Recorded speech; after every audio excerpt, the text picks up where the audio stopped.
Sabia que o espanhol, na verdade, não começou com las rachas necessariamente? E que essa forma de escrita, como ele começou, te ajuda a estudar um outro idioma ou um conteúdo muito desconhecido?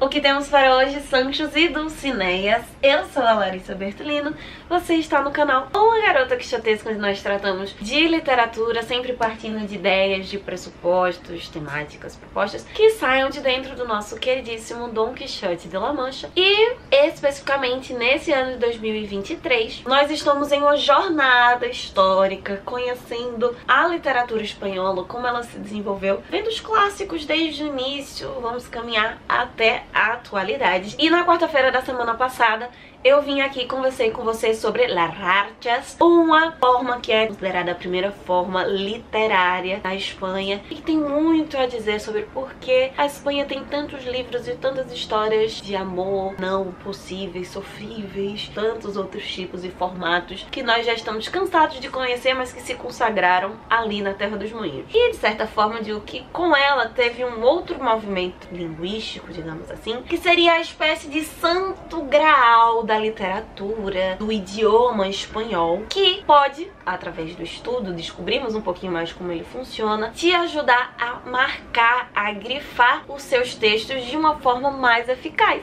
Principalmente quando você está estudando uma língua secundária, um idioma estrangeiro, ou se você está estudando um outro assunto usando esse idioma estrangeiro como um instrumento para aprender esse outro conteúdo. Então eu te convido novamente, porque senta que lá vem história, dessa vez bem mais breve do que o vídeo de las rachas. Semana passada eu te falei das rachas e das mojarras, uma forma específica literária com um idioma específico, e se você quiser saber mais é só assistir o vídeo clicando aqui no box de informações. Só que se você já assistiu esse vídeo, você viu que ela estava escrita em moçárabe, não necessariamente em espanhol, interidioma, híbrido, iria se formar no espanhol depois. Só que no século passado, em 1911, um estudante de arquitetura chamado Manuel Gómez Moreno estava estudando exatamente a arquitetura histórica moçárabe, a arquitetura dessa época na qual a Península Ibérica era dominada pelos árabes, mais especificamente nos Pirineus, na região que hoje seria Navarra,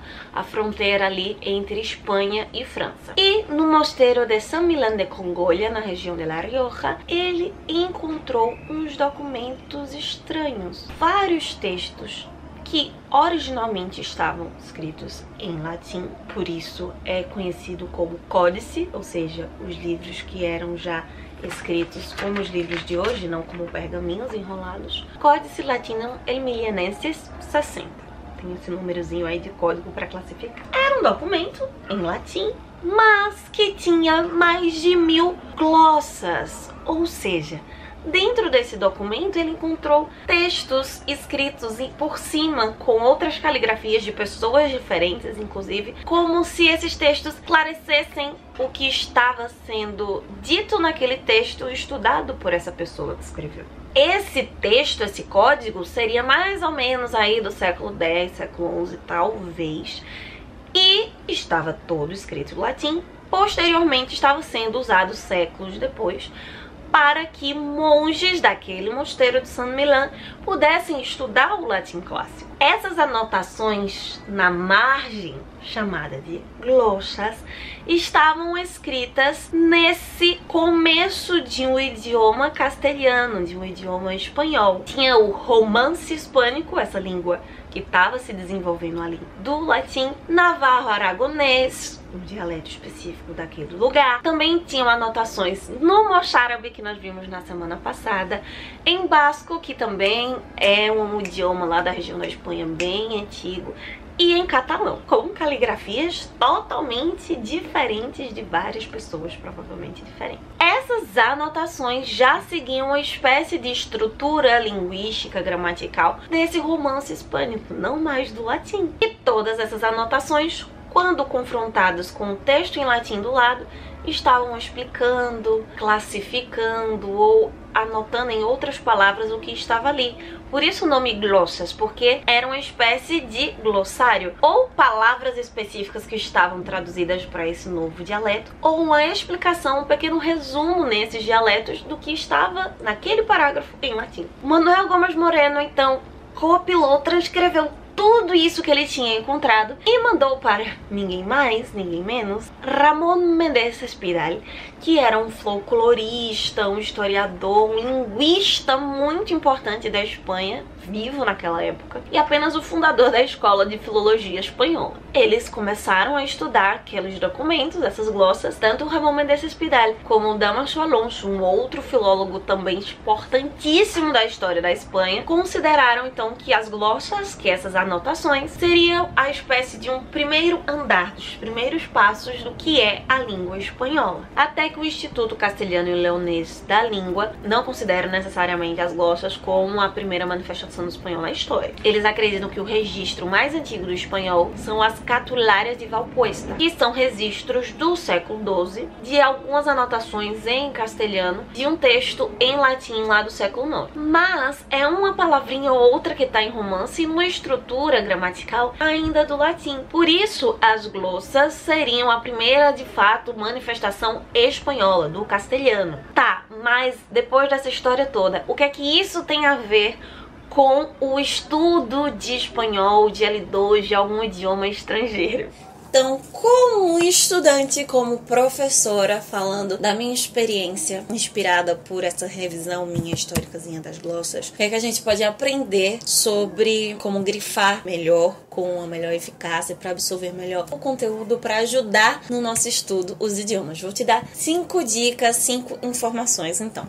A primeira delas é para já deixar claro que a gente não aprende grifando nada. O fato de grifar não nos faz aprender ou absorver aquele conteúdo. A marcação serve como um sistema de apoio para encontrar facilmente uma informação que nós vamos precisar posteriormente. Por isso, o que é preciso ser grifado, marcado, é aquilo que vai dar sentido ao nosso texto. Geralmente são as bases da estrutura de um texto. Quando a gente vai estudar as glossas, necessariamente, elas respondiam às perguntas principais: o que, como, quando, de que forma, consecutivamente, a depender do que você está estudando e como você está estudando. As suas marcações precisam ser objetivas. O segundo, ainda que as glossas estivessem em outra língua e fosse ainda uma espécie de tradução, especialmente quando nós estamos estudando um L2, é melhor que não seja uma tradução exatamente do que está ali de todas as formas, mas uma explicação, talvez de termos, de conceitos, como por exemplo, se nós tivéssemos um texto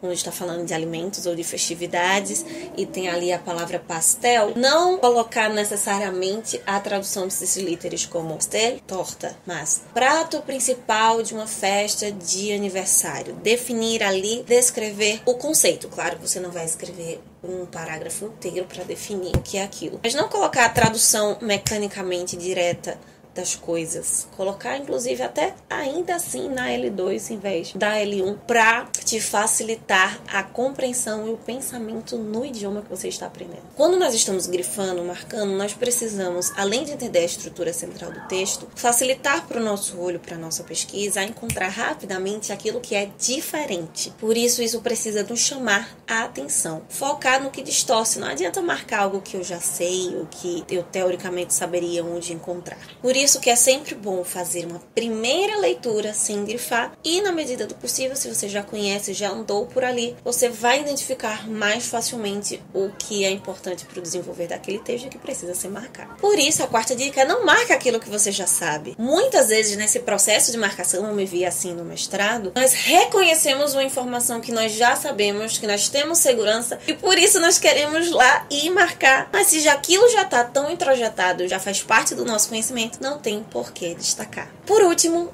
tenha clareza e dê sentido às suas marcações. Se você tem um objetivo específico com aquela leitura, talvez seja interessante, além de simplesmente grifar, usar cores diferentes, usar símbolos. Por exemplo, durante a minha dissertação, quando eu marcava citações, eu às vezes já marcava ali se eu iria usar aquela citação na introdução, no desenvolvimento, na conclusão. Eu fiz análises de capítulos, então na parte da análise do conceito 1, na parte da análise do conceito 2, usar cores, legendas, símbolos, algo que faça sentido para você e que torne a sua vida prática na hora de marcar. Ou, além de usar em conteúdo, pesquisar mais sobre isso, tirar dúvidas sobre tal coisa. Então é isso, meus queridos cavaleiros andantes. As glossas nos lembram que a língua é algo vivo, que está em constante desenvolvimento não só no mundo, mas especialmente na nossa cabeça. E por isso, mesmo que você já seja super fluente no idioma, nós precisamos sempre estar nos desenvolvendo e desenvolvendo técnicas que façam sentido e nos ajudem a aprender mais sobre o idioma e até sobre nós mesmos ou outros assuntos ao estudarmos esse idioma. Eu te desejo um excelente final de semana. Na segunda-feira nós nos encontramos aqui para falar sobre o segundo episódio de 100 anos de solidão. Enquanto isso, possamos sair da biblioteca e ver muito além dos moinhos de vento.